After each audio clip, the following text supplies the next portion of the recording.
Punta kami sa Taytay Rizal, ano? Papunta kami sa isang overlooking place kung saan tayo ay magkakape, ano? Ayan, so ang pangalan po ng place na pupuntahan namin ay Kape Hingahan. Ayan, no, kung saan magkakape tayo habang nagpapahinga at nagpapahinga habang magkakape. Alright. So kasama ko ngayon si Mrs. ano, katatapos lang ng duty namin sa office. So yun, pahinga muna. Ride din, no, pag may time. Yun naman ang goal ng ating content, no? Yun naman ang goal ng ating channel. Alright. Itong place na to ay pinupuntahan na rin ng maraming tao, ano, para mag sightseeing. So maganda ito puntahan ng pa-sunset na, no? Makikita mo yung city lights habang sunset. Let's try, you know, samahan nyo kami sa aming biyahe. Let's go to places. Welcome back to G2P. And there's the sunset. Ooh.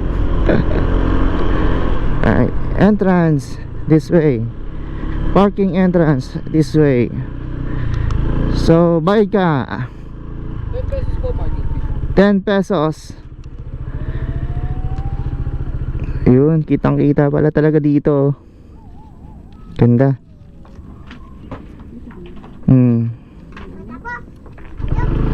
Boss, dito yung Kape Hingahan, di ba? Po sa taas po sir. Talera po na motor dyan. Oo.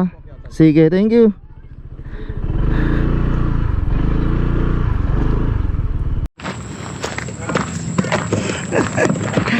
Nandito na kami sa Kape Hingahan, ano. Medyo mataas din talaga yung lugar. At para siguro to sa mga homeowners ng subdivision dito. So ayan, nagsisimula na mag sunset.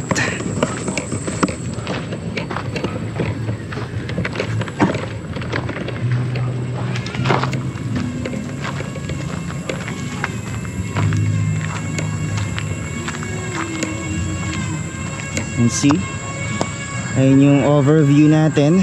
Syudad yata yan ng Pasig.